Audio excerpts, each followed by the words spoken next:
Students, आज हम class 10th trigonometry exercise 8.1 question number 6 करने जा रहे हैं। क्वेश्चन क्या है? If angle A and angle B are acute angles, angle A और एंगल बी क्या है? एक्यूट एंगल्स है, मीन्स लेस देन 90 हैं, such that cos A is equal to cos B.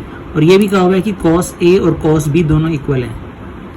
Then show angle A is equal to angle B. आपने show करना है कि angle A और एंगल बी इक्वल है। तो सबसे पहले आप क्या करेंगे? एक राइट एंगल ट्रायंगल ड्रॉ करेंगे। अब देखिए, एंगल सी को आपने 90 रखना है। रीज़न ये है कि एंगल ए और बी एक्यूट एंगल्स हैं, तो ए और बी एक्यूट एंगल्स तो यहाँ पर ही हो सकते हैं। तो एंगल सी जो है वो 90 होगा और बाकी ए और बी जो है वो एक्यूट एंगल्स हैं।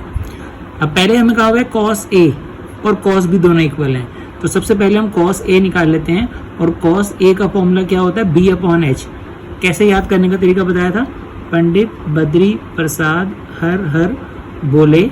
फर्स्ट वन होता है साइन, दूसरा होता है कॉस। हमें कॉस चाहिए तो कॉस का फॉर्मूला क्या बन गया? B upon H.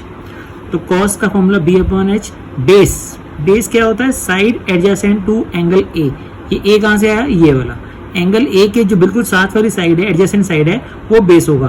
तो देखिए फिगर में ए के साथ वाली साइड कौन सी है? ए सी। तो यहाँ पर आ गया आपका ए सी बेस की जगह। लॉन्गेस्ट साइड होती है हाइपोटेन्यूज, तो हाइपोटेन्यूज कौन सा है? A B. ये हाइपोटेन्यूज हो गया। तो कॉस ए हमारा बन गया A C upon A B. A C upon A B आ गया हमारा कॉस ए। अब सेकेंड हमें कॉस बी निकालना है, तो कॉस बी निकालने का फॉर्मूला तो सेम ही रहेगा, बी अपॉन एच। बट अब ये है कि थीटा जो है वो लाई कर रहा है बी के ऊपर, तो बेस के बी क्या होगा? Side adjacent to angle B. कौन सी होगी? देखिए एंगल बी कहाँ पर है? ये देखिए एंगल बी ये रहा। तो एंगल बी के एडजेसेंट ये मानी जाएगी, इसको मत मानिएगा क्योंकि ये तो हाइपोटेन्यूज है, ये तो फिक्स है। यहाँ बेस के साथ जो साइड है ये है BC और ये बेस है अपनी। तो BC बेस है और हाइपोटेन्यूज वही रहेगा, चाहे पोजीशन थीटा की कहीं भी हो, वो चेंज नहीं होता। तो आपका ये आ गया BC upon AB। Cos B आ गया BC अपॉन AB। नंबर 2 मान लिया, पहले वाले को नंबर 1 माना था। क्वेश्चन में ये गिवन था कि cos A is equal to cos B, ये गिवन था आपको। तो कॉस ए का जो आंसर आया था आपका वो था AC अपॉन AB, और कॉस बी का जो आंसर है वो है BC अपॉन AB। दोनों तरफ डिनोमिनेटर में AB है जो आपस में कैंसिल हो जाएगा और आपका बचेगा क्या? AC is equal to BC। अब आपको एक प्रॉपर्टी याद रखनी है कि हमें क्या पता है? We know that in a triangle angles opposite to equal sides are always equal. कि अगर साइड्स इक्वल हैं तो उनके ऑपोजिट एंगल्स भी इक्वल होंगे। तो अब देखिए AC के ऑपोजिट कौन सा एंगल होगा? AC के ऑपोजिट एंगल B होगा। देखिए हम एक ट्रायंगल ड्रॉ करके देखते हैं। अगर यहाँ मान लीजिए A, B और ये C है, तो ये AC साइड है, इसके ऑपोजिट कौन सा एंगल होगा? B। तो एंगल B आ गया। और BC के ऑपोजिट देखिए ये BC है, BC के ऑपोजिट एंगल कौन सा होगा? ये वाला एंगल ऑपोजिट होगा एंगल A। तो angle B is equal to angle A। यही तो हमें प्रूव करना था, हैंस प्रूव्ड। फ्रेंड्स, अब हम क्वेश्चन नंबर 7 करने जा रहे हैं। एक्सरसाइज 8.1 और 10th क्लास का ट्रिग्नोमेट्री चैप्टर है। If cot theta is equal to 7/8, evaluate करना है आपको, फाइंड आउट करना है 1 plus sine theta, 1 minus sine theta, 1 plus cos theta, 1 minus cos theta. ये फर्स्ट पार्ट है। सेकेंड पार्ट है कॉट स्क्वायर थीटा। अब देखिए फर्स्ट पार्ट करने के लिए आपको सबसे पहले क्या करना है? कॉट थीटा को लिखा हमने, कॉट थीटा का फॉर्मूला आपको याद करना है। कॉट थीटा का फॉर्मूला क्या होता है? देखिए पंडित बद्री प्रसाद हर बोले। ये लिखने के बाद आपको साइन कॉस टेन ऊपर लिखना है, नीचे कॉस सेक और कॉट लिखना है। कॉट जो है वो टेन का रेसिप्रोकल होता है, टेन है P अपॉन B, कॉट हो जाएगा B अपॉन P। B मतलब बेस, P मतलब परपेंडिकुलर। तो cot theta is equal to B upon P। B क्या है? Base, side adjacent to angle theta, मतलब जहां हमने थीटा प्लेस किया है एक्यूट एंगल होता है। या तो आप इधर पुट करेंगे या ऊपर पुट करेंगे। बेटर होता है कि आप थीटा को यहां रखिए, जिससे परपेंडिकुलर की पोजीशन ये हो जाएगी, ये बेस हो जाएगा और ये लॉन्गेस्ट साइड आपकी हाइपोटेन्यूज हो जाएगी। तो बेस क्या है? Side adjacent to theta. Theta के साथ वाली साइड कौन सी है? AB। ये हमारा बेस हो गया। और परपेंडिकुलर क्या होगा? Side opposite to theta. Theta की ऑपोजिट साइड कौन सी है? थीटा के ऑपोजिट परपेंडिकुलर, ये माना जाएगा। तो इसका मतलब ये है कि कॉट थीटा की जो वैल्यू हमें गिवन थी 7/8, वो हमने 7/8 को यहां लिख दिया और आगे आ गया हमारा बेस आ गया बेस ये है AB और परपेंडिकुलर क्या है BC। तो AB की वैल्यू फाइंड कर ली हमने 7 और BC की वैल्यू फाइंड कर ली 8। सबसे पहले हमें क्या करना होता है, finding the missing side. Missing side find करने के लिए ट्रायंगल में हमें क्या यूज करना है, पाइथागोरस थ्योरम। तो पाइथागोरस थ्योरम यूज करने के लिए हम लिखेंगे in triangle ABC h² is equal to p² plus b²। h क्या है, AC का square is equal to perpendicular हमें मालूम है क्वेश्चन में वो है 8 और बेस है 7। ये देखिए अभी हमने जो फाइंड किया था ये है परपेंडिकुलर 8, बेस है 7। तो अब हमें यहाँ पर बेस की जगह 7 पुट कर दिया, परपेंडिकुलर 8 पुट कर दिया। 8 का स्क्वायर कितना होता है 64 और 7 का स्क्वायर 49, दोनों को ऐड ऑन कर दिया तो आ गया 113। यहां से स्क्वायर रिमूव करेंगे क्योंकि हमें AC चाहिए, स्क्वायर रिमूव किया तो यहां पर हो गया अंडर रूट। अब ये 113 जो है ये परफेक्ट स्क्वायर नहीं है, इसका कोई भी स्क्वायर रूट नहीं है, तो आप इसी से लेके चलेंगे, क्वेश्चन को सॉल्व करेंगे। अब हम आगे बढ़ते हैं। हमें क्वेश्चन में सॉल्व करने के लिए साइन और कॉस की रिक्वायरमेंट है। सो साइन थीटा क्या है, P अपॉन H।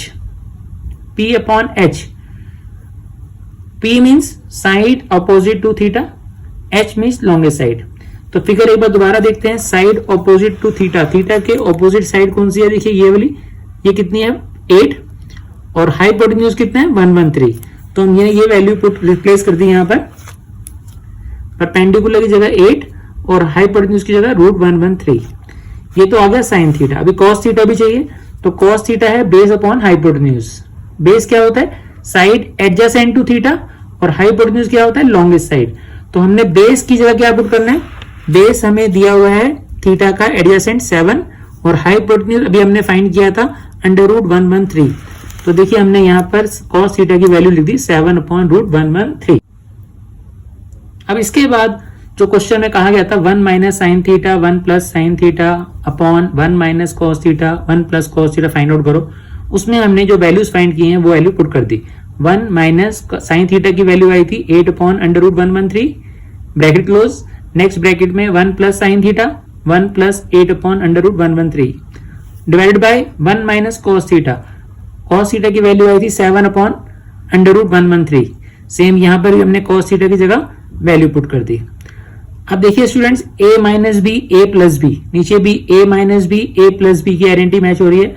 तो जिसकी आइडेंटिटी हमने पहले सीखी हुई है, आइडेंटिटी क्या होती है, a plus B A minus B is equal to a² minus b²। तो ये a² माइनस b² हमने पुट करना है, ये अपना a है और ये b है। तो यहां पर देखिए सबसे पहले हम क्या करेंगे, a² मतलब 1 का स्क्वायर माइनस b 8 अपॉन √113 का होल स्क्वायर। सेम नीचे भी अपॉन में a² माइनस ये b है 7 अपॉन √113, इसका भी होल स्क्वायर हो गया। 1 का स्क्वायर करोगे तो कितना आएगा 1, 8 का स्क्वायर करेंगे तो 64 और √113 का जब स्क्वायर करेंगे तो ये याद रखिए रूट का जब भी स्क्वायर करते हैं तो रूट से स्क्वायर कैंसिल आउट हो जाता है, तो आपका आंसर आ जाएगा 113। रूट कैंसिल हो गया स्क्वायर से।